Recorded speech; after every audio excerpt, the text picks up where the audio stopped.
Salut à tous et bienvenue sur AliExpress pour le test de la caméra Insta360X3. Comme vous savez, ces caméras sont devenues totalement indispensables pour moi. Restez sur cette vidéo. J'ai essayé de vous préparer de belles images ici à Méribel, en parapente et en ski. Pour l'instant, je me fais plaisir et on se retrouve dans un instant pour vous montrer quelles sont ses capacités.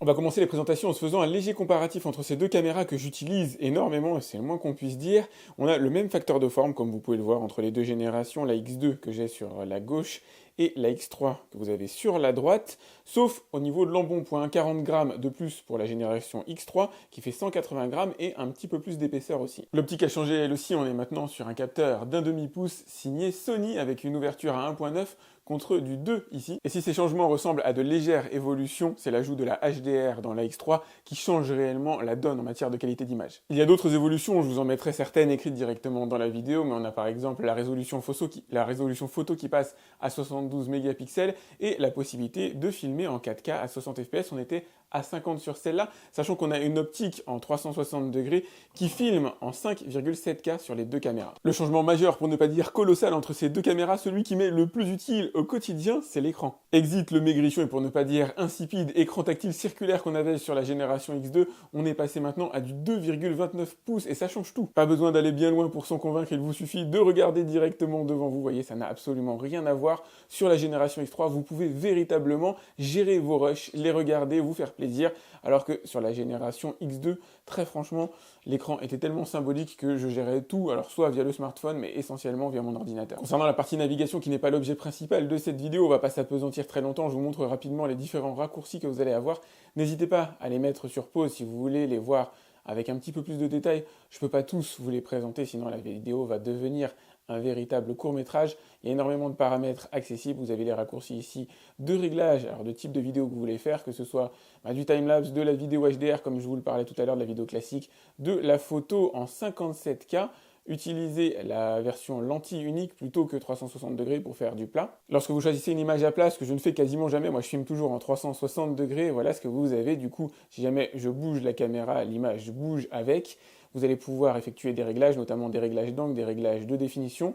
Encore une fois, je ne vais pas absolument tout vous montrer. Vous allez pouvoir aller jusqu'en 60 fps en résolution 3,6K. En 4K, on passe sur du 30 fps. Et vous avez le Field of View Plus ici pour accroître l'angle. Moi, ce que j'utilise, c'est le mode 360 degrés, essentiellement couplé au mode vidéo HDR pour obtenir les images les plus belles possibles en extérieur, et ça c'est vraiment cool. Ce qui aurait été cool évidemment lorsqu'on filme en 55,7K en 360 degrés, c'est d'avoir les 60 fps. Malheureusement, vous allez filmer sur du 30. Je vous montre rapidement les différents modes que vous allez pouvoir utiliser: la photo HDR, la photo classique, la vidéo HDR, le timelapse, le time shift, le bullet time si vous avez la perche qui va bien avec, ça s'achète en parallèle, l'enregistrement en boucle, le Starlapse et le mode rafale, le mode intervalle. Et pour accéder à vos enregistrements, vous slidez vers la gauche et vous pouvez enfin les lire et obtenir quelque chose de cool à l'utilisation, avec la possibilité, quand vous filmez en 360 degrés comme c'est le cas ici, de pouvoir changer les angles de vue directement au doigt,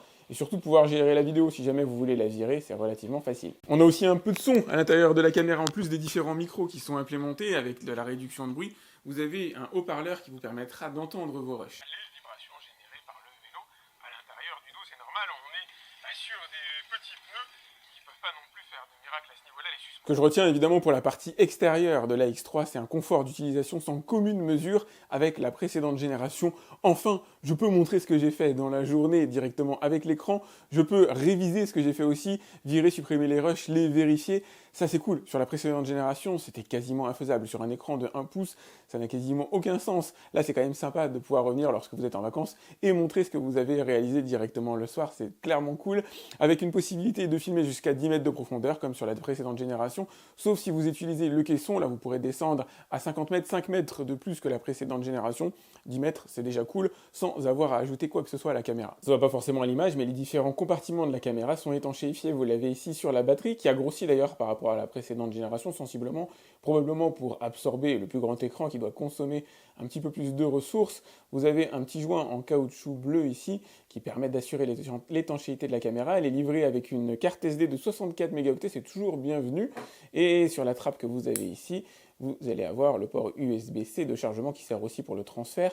Vous allez retrouver 4 micros à l'intérieur de la caméra qui vont avoir une fonction accrue de réduction de bruit actif par rapport à la précédente génération. Petit plus qui pourrait éventuellement vous être utile, elle enregistre maintenant en stéréo, ça veut dire qu'il est possible, par exemple, de faire une interview dans l'absolu, si jamais vous vous positionnez chacun d'un côté de la caméra, étant donné qu'elle filme à 360 degrés, au montage, vous allez pouvoir gérer ça un petit peu en mode interview, avoir un plan sur une personne, puis un plan sur l'autre, et un son bien dirigé. Donc c'est le côté plutôt sympa. Maintenant, c'est sûr, dans mon cadre d'utilisation personnelle, c'est pas fondamental. Allez, trêve de présentation, je vais vous montrer ce que ça donne en vrai. Et voilà un aperçu de ce que rend la caméra une fois que vous avez fait les mises à jour, et éventuellement quelques paramétrages, pourquoi pas, en fonction de vos goûts. Vous avez alors des retours, que ce soit en environnement peu éclairé ou en environnement ensoleillé. Donc là, vous avez la famille en train de faire du ski, mes enfants qui passaient cette année-là à leur flocon, et c'est cool de pouvoir avoir des souvenirs comme ça, dans lesquels moi j'ai pas besoin de me concentrer sur le tournage que je suis en train d'effectuer, tout simplement parce que la caméra filme à 360 degrés, ce qui signifie qu'en post-production, vous allez pouvoir recadrer la caméra sur les sujets qui vous intéressent. Donc là, ça va être essentiellement mes enfants, évidemment, mais moi je me préoccupe absolument pas de ce que je suis en train de faire avec la caméra. Je la mets par exemple au-dessus de ma tête, voilà, ou devant moi, et ensuite sur mon téléphone, sur mon ordinateur, je détermine quels sont les sujets qui vont être pris en charge. Donc là, vous avez eu la version à l'ombre, je vais essayer de vous montrer un élément au soleil. Voilà ce que peut donner une vidéo avec un éclairage plus propice. Au moins, là, j'ai pas le soleil dans le dos, ce qui permet d'éclairer, on va dire, correctement la station, de m'éclairer moi aussi correctement. Et franchement, c'est beau, c'est même très beau. J'imagine que vous êtes convaincu quand vous voyez ça. Évidemment, si vous faites des zooms, des dézooms, vous allez avoir un certain niveau de pixelisation, surtout en zoom. En dézoom, vous allez avoir une forme de distorsion, mais l'image reste de toute façon très belle, assez précise. La 5,7K, il ne faut pas oublier qu'elle est répartie sur 360 degrés. Donc on n'est pas au niveau de précision de la 4K, mais on obtient quand même quelque chose d'assez cool. Là, je vais vous montrer un extrait tourné de nuit, c'est pas si horrible. C'est parti pour une petite course de luge, et vous pouvez voir que dans un environnement peu éclairé, un peu de grain, un peu de souci de stabilisation, alors que la stab est vraiment géniale sur cette caméra de manière générale. Là, on peut distinguer un peu de grain, quoique les noirs ont quand même un certain niveau de profondeur. Elle n'est pas faite réellement pour filmer de nuit, mais dès lors que vous avez un petit éclairage comme là, ça commence à être le cas, l'image est tout de même de l'ordre de l'exploitable. Pas idéal, mais exploitable. Là, ma femme pense avoir gagné la course, mais c'est pas le cas. Bienvenue sur l'excellente application Insta360 qui va de pair avec la caméra X3 que vous avez ici. Les deux sont connectés en Wi-Fi, l'interface se fait extrêmement facilement, rapidement. Donc vous allez pouvoir exploiter les vidéos que vous avez déjà tournées, les différents rushs, alors que ce soit les gérer de manière générale, les supprimer éventuellement, mais surtout réaliser du montage. Et c'est ce qu'on va faire à l'intérieur de cette partie de la vidéo, c'est quand même cool. Sur la partie applicative, il y a énormément de fonctionnalités qu'on n'a pas sur la partie PC dans le logiciel Insta360. C'est pour ça que ça peut être sympa finalement d'utiliser son smartphone, même s'il est moins puissant. En matière de productivité, personnellement, je vais préférer utiliser mon PC. Donc vous allez pouvoir regarder, rediriger la caméra sur des points qui vous intéressent directement. Vous allez pouvoir dézoomer si jamais vous le souhaitez. Alors c'est pas forcément simple de vous faire la démo comme ça directement face caméra. Voilà, élargir le point de vue, le resserrer évidemment, créer des images clés sur la timeline. La timeline, c'est ce que vous avez ici en bas. Lorsque vous créez une image clé, vous allez pouvoir associer une fonction. Donc je vais aller directement ici. Hop, voilà, plus. Vous allez pouvoir activer par exemple le Deep Track qui est extrêmement pratique. Avec le Deep Track, vous allez pouvoir sélectionner par exemple un sujet, moi en l'occurrence, et demander le suivi de ce sujet-là. Du coup, vous n'avez même plus de montage à effectuer, c'est l'application elle-même qui va se focaliser sur vous autant que vous aurez envie qu'elle le fasse. Ensuite, vous pouvez arrêter le suivi, désolé pour les différentes notifications, et vous allez pouvoir par exemple rediriger la caméra vers un autre endroit. Admettons que vous souhaitiez à un moment donné filmer par exemple la montagne, tout simplement parce que voilà, vous ne voulez pas cadrer systématiquement sur vous, vous redirigez ici, vous remettez play, et c'est la montagne qui sera filmée. Vous allez pouvoir aussi faire du dual view. Je mets sur pause, hop, ici vous avez le multi-view. Donc quand vous activez ça, vous créez un point de départ, et sur toute cette zone-là, vous aurez affiché, alors non seulement le décor par exemple, qui se trouve juste ici, encore une fois, désolé pour les notifications, hop, voilà. Et en faisant glisser la timeline, vous allez pouvoir dire sur à peu près quelle période vous voulez avoir le multi-view. Ensuite, vous validez. L'application va essayer de déterminer quelle est la meilleure perspective, quel est le meilleur sujet à mettre dans le cadre en haut. Normalement, elle devrait me détecter moi et m'afficher moi dans quelques secondes. Et ben voilà, c'est le cas. Donc ici, après, vous pouvez rediriger. Hop, voilà, je valide. Et si je me remets un petit peu plus haut, donc on a bien le film de la piste de ski et on a l'extrait de la caméra qui me filme moi. C'est quand même cool parce que c'est totalement automatisé. Alors il y a d'autres actions qui sont réalisables directement avec la caméra. Vous allez pouvoir créer des points comme ça.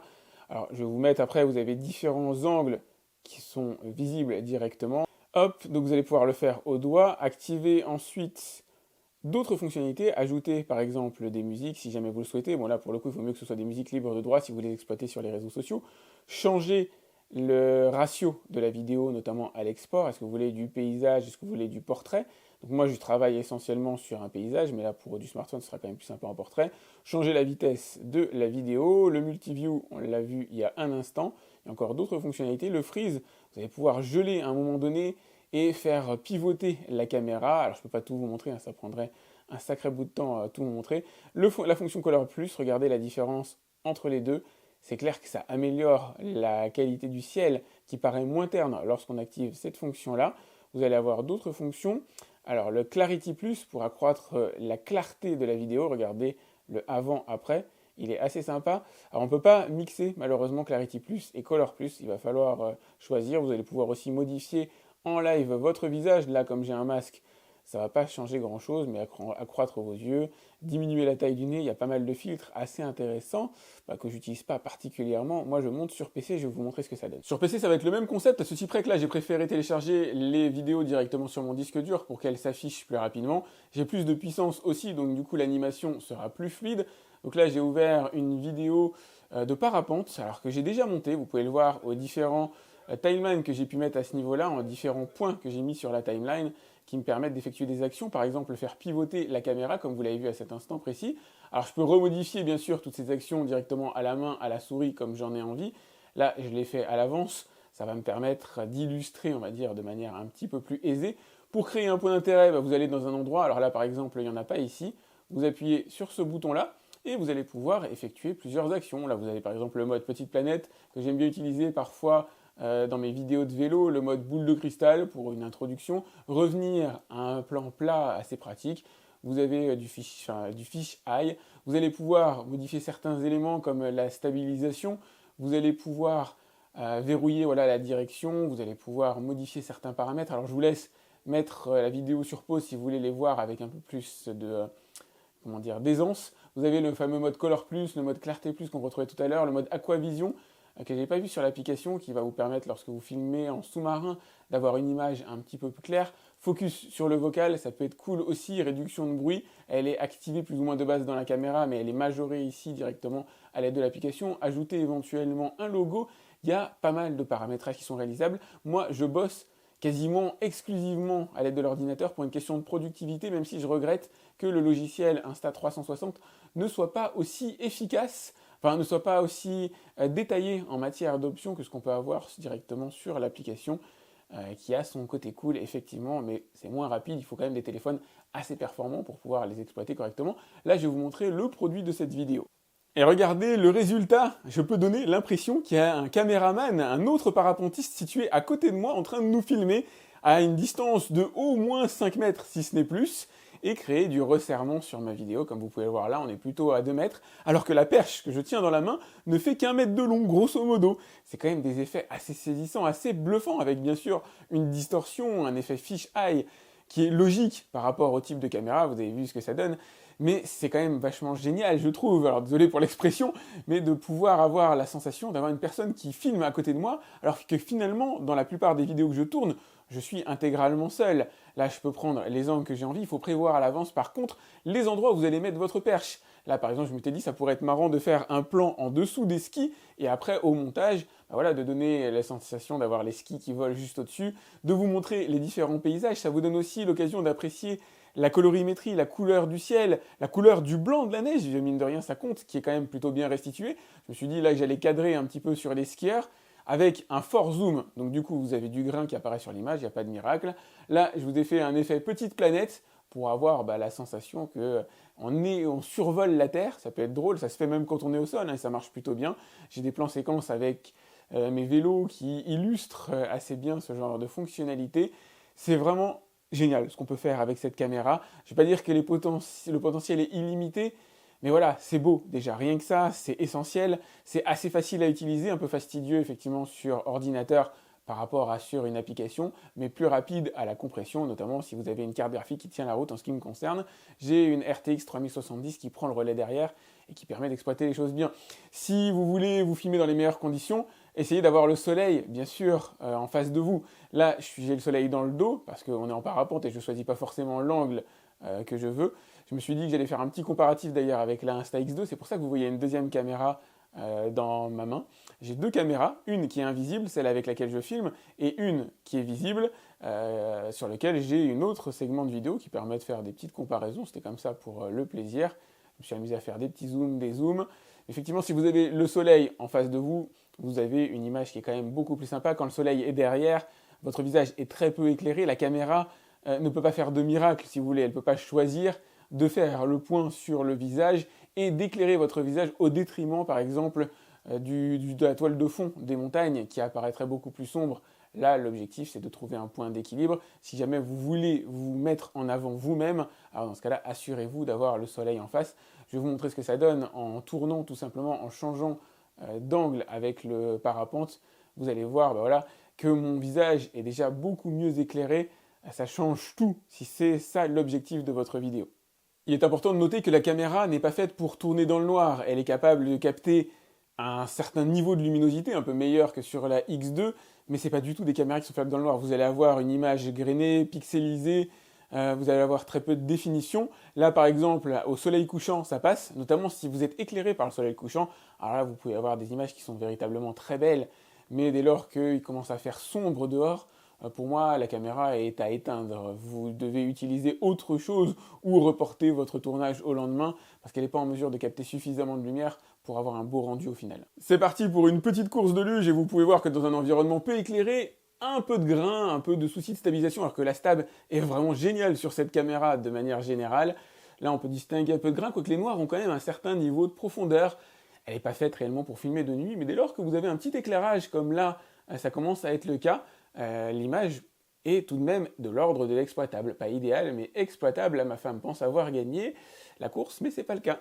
Je n'utilise pas la X3 uniquement en mode acrobatique, je l'utilise aussi en mode fixe. Là, par exemple, je l'ai mise sur un trépied pour me permettre de faire des plans où je freine à vélo et ensuite je l'utilise pour faire le débrief, ce qui permet, là, je vais vous mettre un extrait qui va vous permettre de voir le son qu'on obtient lorsqu'on utilise cette caméra dans différents environnements, comme là, par exemple, où il y a assez peu de vent, et je vous montrerai aussi ce que ça donne en parapente. Modéré si vous en avez envie, ça marche sur tout type de terrain, c'est vraiment au top de ce qui se fait aujourd'hui sur les vélos électriques. Deux disques, alors disques de 180 mm sont positionnés à l'avant et à l'arrière du vélo pour le faire passer d'une vitesse de 25 à 0 en seulement 4,20 m.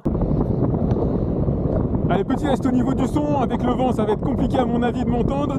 Donc à l'intérieur de l'application Insta360, vous avez des filtres qui vous permettront de réduire le bruit du vent, pas de manière miraculeuse malheureusement.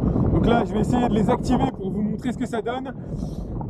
En vélo c'est encore jouable, dès lors que vous commencez à dépasser les 20-25 km/h, le son devient assez difficilement audible. On est à peu près à quelle vitesse t'imagines là? On peut aller... Il y a un certain nombre de choses qu'on ne peut pas faire avec ce genre de caméra, comme parler à pleine vitesse. Là, je vais vous mettre le filtre réducteur de bruit, vous allez voir ce que ça donne. Alors si vous m'entendez un petit peu mieux, ça va quand même pas mal niveler le son malheureusement. C'est fait pour rattraper très légèrement un enregistrement raté, mais pas du tout pour réaliser des commentaires à, on va dire, haute vitesse. Moi, quand je tourne à vélo, en règle générale,